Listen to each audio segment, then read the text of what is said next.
There's a distinct psychological profile, a hidden toughness, imprinted on the souls of those whose childhoods unfolded in the 1970s, and what forged it wasn't what we are told kids need today.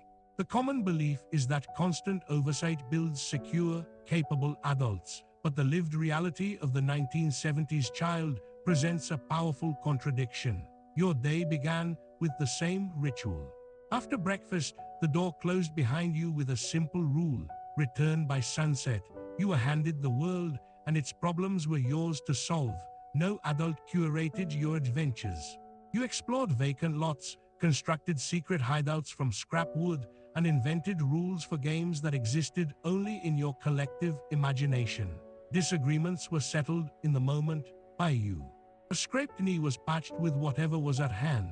This wasn't neglect. It was a profound, unspoken faith in your capability. Neuroscience now tells us that this exact type of self-directed play physically builds the brain's prefrontal cortex, forging planning skills, adaptability, and creative problem-solving from the inside out.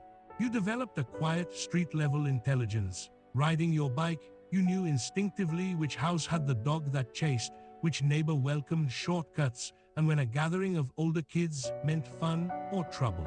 This was a survival skill born of necessity, reading environments and intentions without a manual. You learned to trust your own judgment in a way that is becoming a lost art. Then, the bus dropped you off at an empty house.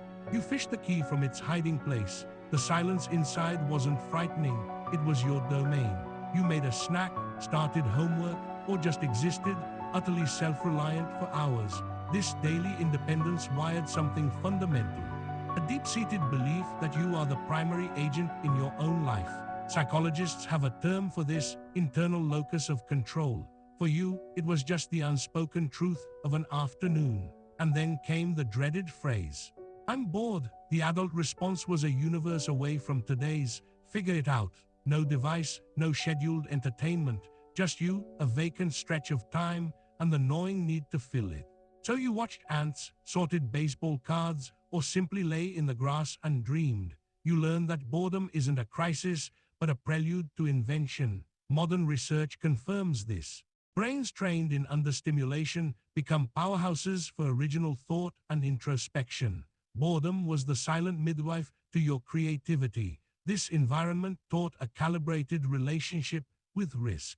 You climbed trees to precarious heights. You built ramps that defied physics. You learned the precise feeling of a branch that would hold versus one that would give. The scrapes and occasional breaks weren't just injuries, they were data points. You developed an internal gauge for danger, a wisdom earned not from warnings, but from lived experience and consequence. This created adults who don't panic in uncertainty, but assess. Solitude, too, was a familiar companion. A weekend with no plans wasn't a sentence to loneliness, but a canvas. You could spend a whole day with a book, on a solitary bike ride, or deep in your own thoughts. This forged a supernatural comfort with your own company. You discovered early that being alone and being lonely are entirely separate states. This deep capacity for solitude is now recognized as a cornerstone of mental health. But for you, it was just Tuesday.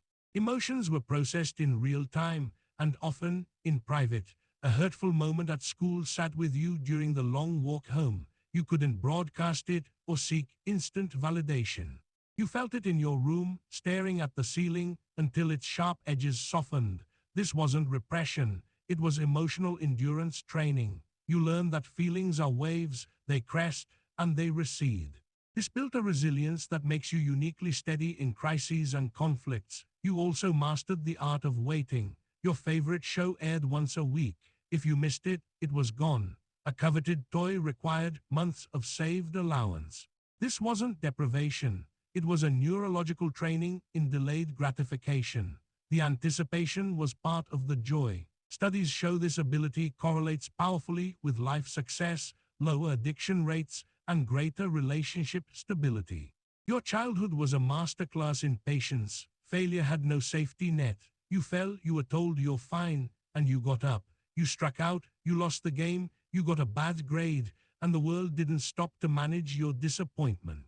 There was no trophy for trying. You felt the sting, then you moved on, or you tried again. This hardwired a critical mindset. Failure is feedback, not identity. You didn't learn to avoid falling. You learned the power of getting back up. Your social world was an unmoderated forum. Friendships fractured and mended without adult arbitration. You learned to read the subtle language of a turned shoulder, a tense silence, a forced smile. You navigated complex group dynamics, understanding social hierarchy, alliance, and nuance through direct, often messy, experience. This forced you to become an expert in human behavior, a skill that translates directly into emotional intelligence as an adult. Now, decades later, you might watch a younger generation struggle. Your instinct isn't always to rush in and fix. You understand, in your bones, that true confidence is born from navigating difficulty, not from being shielded from it. You might ask, what will you try next? Because that's the question your life trained you to ask. You prioritize capability over constant comfort. This generation carries a quiet, unshakable confidence, not from being told they were special, but from proving to themselves, day after unsupervised day, that they could handle what came. Their minds were sculpted by freedom, tempered by boredom, and calibrated by lived risk. In our hyperconnected, curated world, they stand as living evidence. Perhaps the ultimate gift we can give isn't a path free of obstacles, but the unspoken trust that we possess the tools to walk any path we find. If this reflection resonated with your experience, help winds of thought reach others who understand. Liking this video does exactly that. Thanks for watching.